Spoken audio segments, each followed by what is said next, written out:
Hello, welcome back to Whiskey Wednesday, another whiskey review with me, Joe.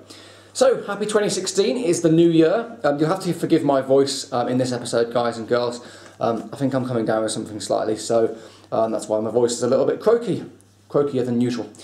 So, I'm starting the year with a whiskey that I was so close to giving my whiskey of the year to. This came in basically second place. This is the Glen Garioch Renaissance. It's 15 years old. Glen Garioch is a East Highland distillery, quite near to Speyside.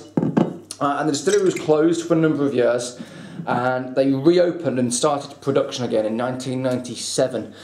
And in 1997 they actually changed their recipe slightly and decided not to use peat anymore in their whiskies. So this is the first 15-year-old, it's called the Renaissance, the first 15-year-old they've made since 97. It's bottled at full cask strength, 51.9%, and it's the first chapter in a 4-part story. So we'll have a 16-year-old, a 17 and an 18-year-old to complete the set. It's matured in a mixture of bourbon and sherry casks. And yeah, quite an underrated and unknown distillery. So yeah, as I say, this is one of the ones I was going to give to my Whiskey of the Year to. It came in very close second, so it gives you an idea of how highly I rate it. Let's get straight to the nose. So bourbon and sherry cask matured, 15 years old, limited to around 12,000 bottles worldwide, so it is a limited release. So, on the nose. Oh, beautiful. Glen Garioch has a very particular spirit style, and that spirit style is that kind of waxy, more kind of waxy character. So on the nose I get honey,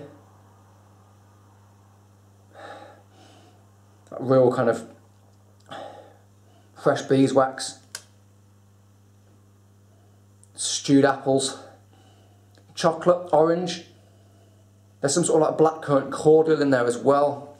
So the kind of black fruits and dark fruits coming through from those sherry casks. Stunning, absolutely stunning. Honey. There's almost like a kind of a toasted almond, kind of honey on toast.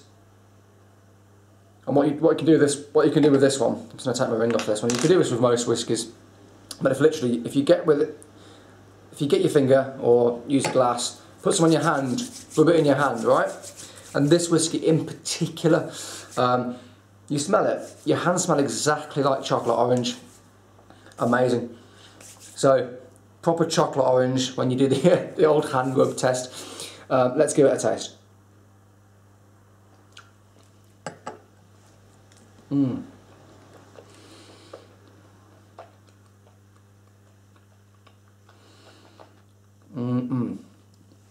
Right. Big, bold, rich Highland style.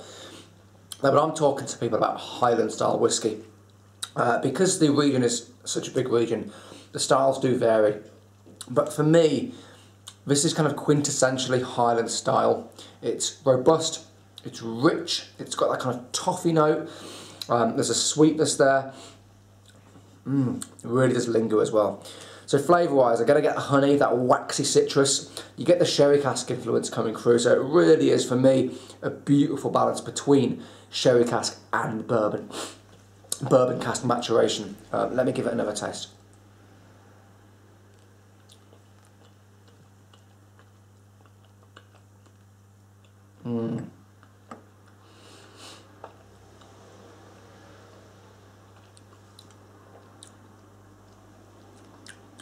There's spice there on the finish.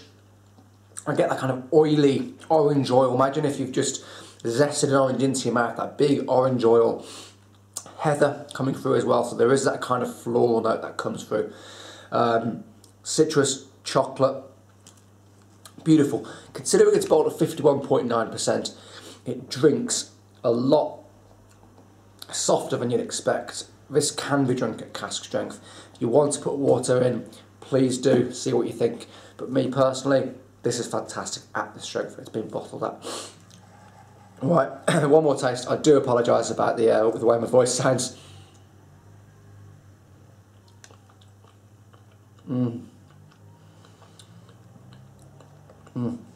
There's almost like a kind of a baked good notes, about baked goods notes coming through as well, kind of like baked cinnamon loaf, bit of ginger, kind of dark Jamaica ginger cake, and the finish is long, bit of spice, and lots of that kind of spicy oak as well. For me, this is a stunning whiskey. It's available for $64.95, and I would give that a solid 9.5 out of 10. It's awesome. It's definitely one of the best whiskies I tried last year. It is very, very, very, very good. So, please let me know what you think. If you've tried the Glen Garioch Renaissance, please let me know. Let me know what you think of the entire Glen Garioch range. Leave me a comment. I can't wait for the Chapter 2, the 16-year-old. I'm looking forward to seeing how it develops and if they're going to change the cask selection and whatnot. So, 9.5 for the Glen Garioch Renaissance 15-year-old. Thank you all for staying with me through my croaky voice. And I will see you next week for yet another whiskey review. Cheers, guys. Bye-bye.